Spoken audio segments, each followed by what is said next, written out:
Hey friend, welcome to my channel. मैं doctor Pavitra Bhandari. आज मैं आपके साथ डिस्कस करना चाहूँगी एक इमरजेंसी मेडिसिन।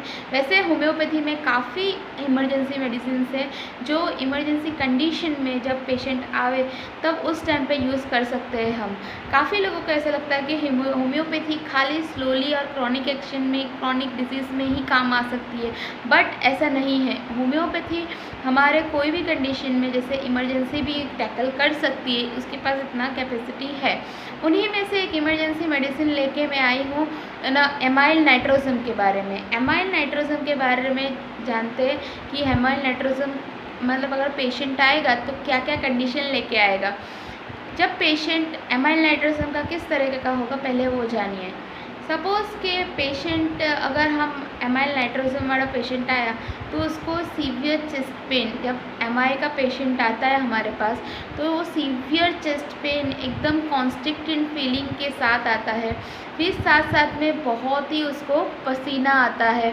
फिर साथ साथ में उसका ना रेड फेस की ये सब होता है। फिर थ्रॉबिंग हेडेक होना, मतलब पेशेंट हाइपरटेंसिव अगर होता है, साथ साथ में अगर थ्रॉबिंग हेडेक हो रहा है।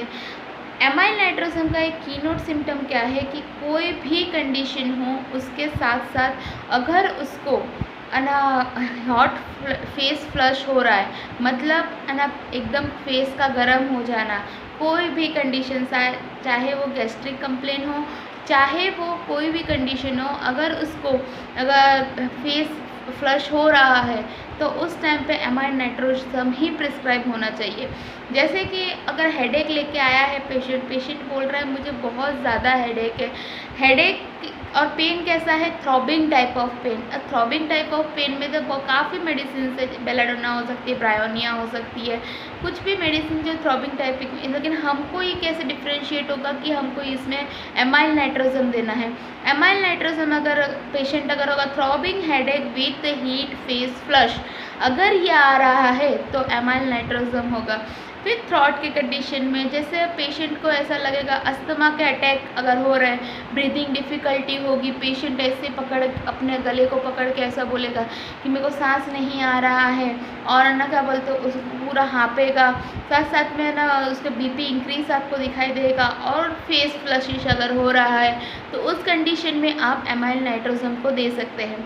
चेस्ट की कंडीशन में अगर हम बोलने जाए तो अगर ब्रीदिंग डिफ़िकल्टी हो रही है, फिर साथ साथ में कॉन्स्ट्रिक्शन ऑफ चेस्ट, साथ साथ में फुलनेस ऑफ चेस्ट, अगर ये सब कंडीशन आपको मिल रहा है तो एमाइल नाइट्रोज़म बहुत ही अच्छी इफ़ेक्ट होती है। गैस्ट्रिक कंप्लेन में भी अगर एपिगैस्ट्रिक रीजन में पेन है, हार्ट बर्न हो रहा है, और साथ साथ में फेस फ्लशेस, पेशेंट को तकलीफ़ हो रही है, सांस लेने में तकलीफ़ हो रही है, उसको ऐसा लग रहा है मेरा गले से लेकर यहाँ तक पूरा फुलनेस है, और उसी के साथ साथ जैसे है ना हीट फ्लशेस हो रहा है फेस में, तो उसमें एमाइल नाइट्रोज़म बहुत अच्छा काम करेगी। फिर साथ साथ में अगर फीमेल कंडीशन में अगर हम देखते हैं, फीमेल कंडीशन में अगर ड्यूरिंग द मेंसेस अगर है ना हेमरेज जब हो रहा है तब अगर हीट फ्लशेस हो रहा है तो उस टाइम पे एमाइल नाइट्रोज़म बहुत अच्छा वर्क करती है। साथ साथ में अगर हाइपरटेंशन हो, हार्ट की डिजीज़ के लिए जैसे कि कार्डियोवास्कुलर डिजीज़ का हर एक डिजीज़ जैसे एमआई है, कार्डियक फेलियर है, ये सब कंडीशन में भी हमारी एमाइल नाइट्रोज़म बहुत अच्छा काम करती है। फिर साथ साथ में अगर आपको ना एक्सट्रीमिटीज़ की बात करें, स्पेशली पेशेंट ऐसा बोलेगा कि मेरे को ये टिप ऑफ द फिंगर ही खाली मेरे ना कैसा पल्सेशन फीलिंग होती है। अगर ऐसा कोई पेशेंट आपको बोल रहा है और साथ साथ में हीट फ्लशिश और ये सब हो रहा है, हीट फ्लशिश आप याद रख रहे हैं, हीट फ्लशिश ऑफ फेस, अगर ऐसा पेशेंट बोल रहा है तो एकदम कीनोट सिम्टम है, और उसके कंप्लेंट को आप और डिटेल में पूछिए तो उस टाइम पे पेशेंट ये एमाइल नाइट्रोज़म का ही होगा। और पूरा ऐसा सोचने का कि ये क्या है, एमाइल नाइट्रोज़म को पूरी तरह से सोचिए। अगर आपके पास हार्ट अटैक का पेशेंट आया तो किस तरह के का आएगा, ये हार्ट अटैक के पेशेंट के लिए, अस्थमा अटैक के लिए, या फिर सीवियर हेडेक, माइग्रेन, ये सब कंडीशन के लिए बहुत अच्छी मेडिसिन है। ये ऐसा नहीं है कि होम्योपैथी सिर्फ क्रॉनिक कंडीशन में ही यूज़ होती है, एक्यूट एज वेल